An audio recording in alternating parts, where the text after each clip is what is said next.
Aba, Okay. ang laki ng entrada. Ano tayo magagawa dyan? Inborn na yan. Inborn. At layo ka lang sa camera, huwag kang dumikit. Ha?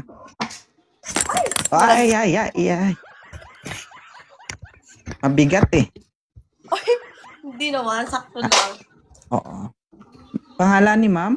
Pangalan po? Jonah May. Jonah May po. Jopay na May. lang. Jopay, Jopay. taga saan ka? Bohol. Bohol. Nasaan ka ngayon? Nasa Bohol. Hindi, nasa Laguna ako. Laguna. Jopay, ilang taon na po kayo? Thank you, Sweet Monica. 28. Batang bata. May anak na po kayo? Single mom. Ilan? Isa. Ilang taon ka ng single?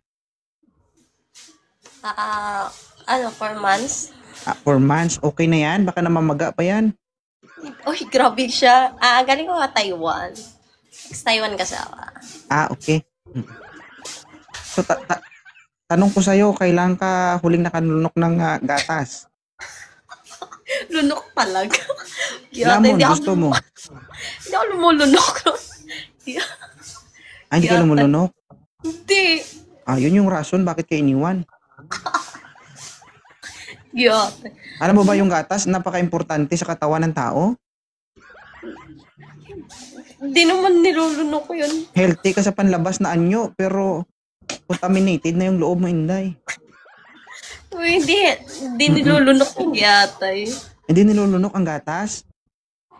Ibang gatas naman kasi yung So, ibig sinasabi. sabihin, nagkanin ka agad nung ipinanganak ka.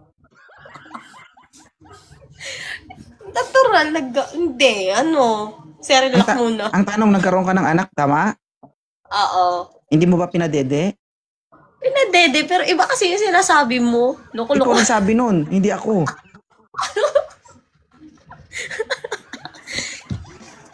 Ano ba yung gusto mo sa isang lalaki? Syempre mabait, tsaka may diskarte sa buhay. Mabait at may diskarte sa buhay, oo. Alam nyo ba guys, si Mama Jopay, ito yung partner na kapag naglaban-laban kayo, nakahiga lang ito. Bakit naman? Kita mo? Bakit naman yatay? Yung tipo nga pag niyaya mo na, sabi mo, hala, sige, banat na. Pero hihiga lang ako Uy, di ka sure. Di ka sure.